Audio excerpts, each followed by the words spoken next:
Hi, I'm Rob. Have you ever bought something that is so powerful you've actually been afraid to install it in your car? Well, I have, and this is it.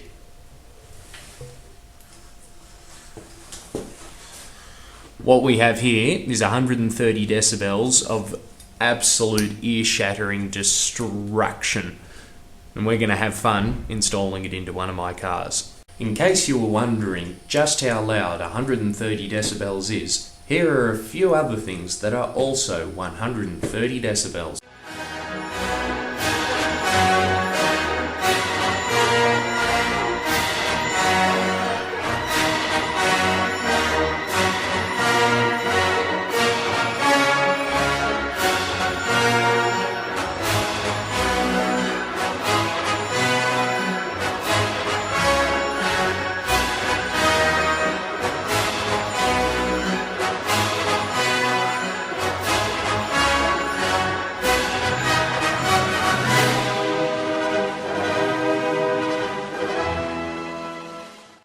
Yep, the power of all of that is going to be released every time I press the button. On the horns themselves, they actually have a pair of wires which you'll see coming off the front there. What these actually do is they hook up to this contraption here, which is threaded into the air inlet of the triple trumpets, and what it acts as is a electronic switch to turn the pressure on and off. It traps the air before the line and holds the pressure until you're ready to go bump.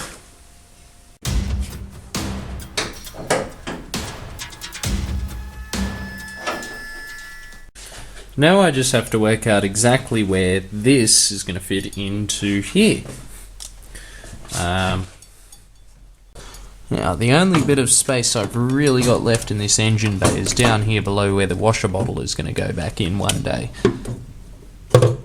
I reckon if I can make a bracket, it could sit nicely just there.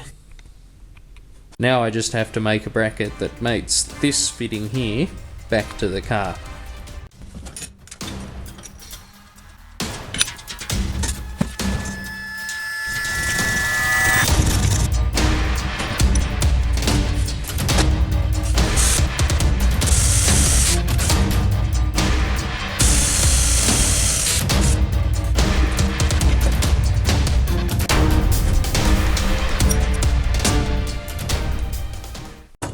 Now we've decided a place for the horn to go, we can start drilling the holes for the nut rivets.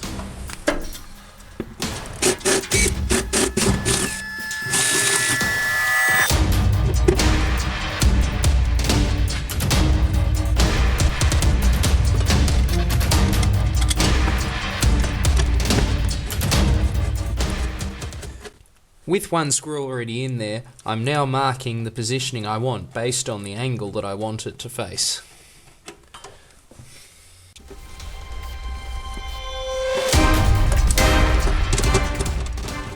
Now both holes are drilled and have riv nuts in them. I should just be able to thread this nicely in.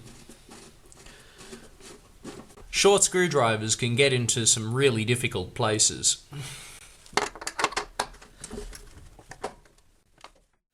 The plan is to power the air horns with this 12-volt compressor.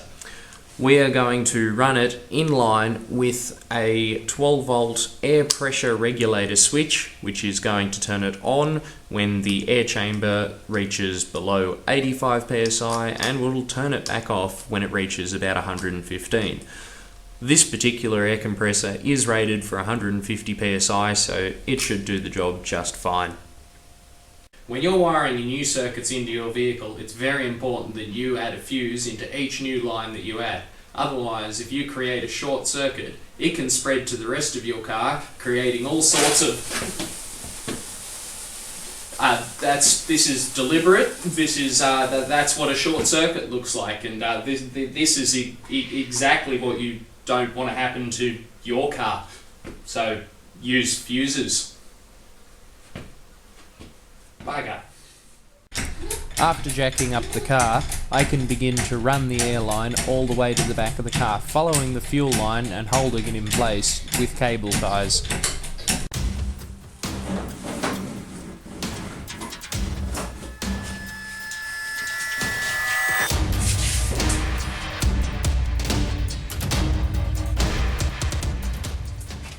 While I'm under here, I'm actually cable tying the air line to the fuel lines to get it to the back of the car.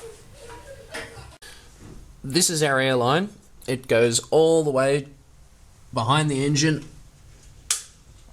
and then disappears under the car, down under there somewhere, following the fuel lines all the way back to where it pops up into the boot, which we'll show you in a moment.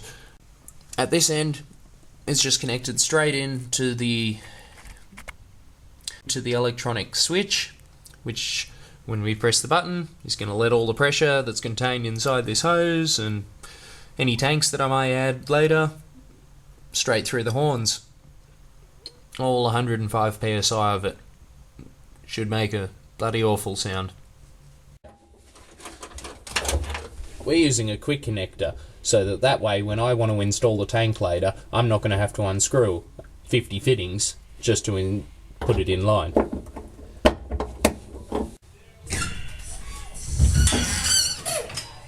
So now it's time to actually test the horn. I don't know how loud this will be, but it shouldn't be too bad. Let's give this a go. And 3, 2, 1, fire!